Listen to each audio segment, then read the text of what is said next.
All right, welcome back, guys. Let's talk about the trade we took on Orcl, where I made more than $2,000. But this trade was a pure bounce momentum play, and let's talk about why I took it and how this trade went. All right, so I was watching Orcl having that strong sell-off. Right, so we had a strong sell-off here.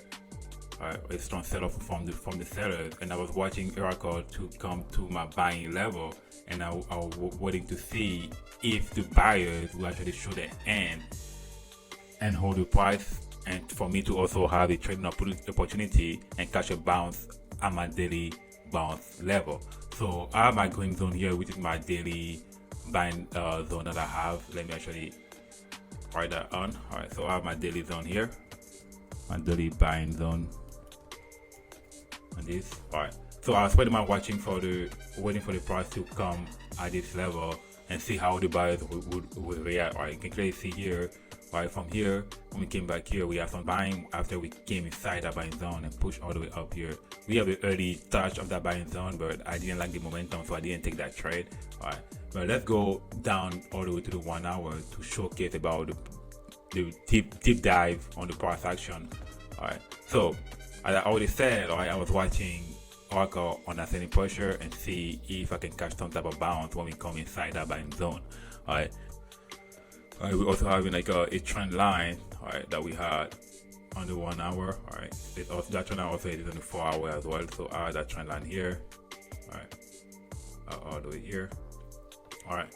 So what I like about that trend line, I was watching to see the price action break that trend line and try to take that trade. Alright. So we kind of break that trend right here, but there was no really meaningful momentum, so I didn't take it. But I actually like when we came back down inside that buying zone, how we actually rotated that trend line and bounced really strongly.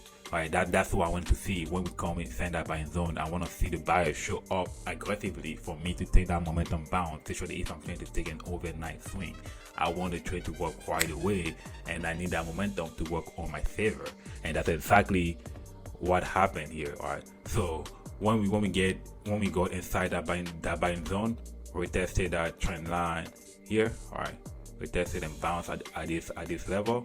All right, we have a strong buying pressure. You can clearly see like after that bounce. All right, we have a strong buying pressure on the 1 hour. Every candle with strong buying pressure all the way and leaving that buying zone. This is strong buying pressure. You can also check how the volume also here going up, showing buying momentum going stronger and stronger. All right, we're going up here, and that's all I wanted to see. And we entered on the last candle, and I wanted to have Orcl continuing that momentum. That was a good sign for me to continue that momentum and go with that 119 level. We actually cleared that 119 and went all the way up to 120 and 121. All right, even we on 122. I mean, if you go to the 15-minute, all right, you can clearly see again in 15 minutes how the momentum was really strong, no major pullback. And we took profit at the open. All right, the first stream was around like 2,000. I made more on like 88%, and I continued to take profit. I continued to hold because the momentum was really strong. I didn't see any selling pressure at all. All right, at the open, so I kept holding my remaining contract for more than 300%, and I took more of the profit around before 40% on Orcl. All right, it was really beautiful play. And it went all the way more up here and came back. Right? I think those contracts went all the way near almost 600% on that day. Right? But I didn't hold all the way up there. Took most of my profit 400%. Beautiful trade, wonderful trade.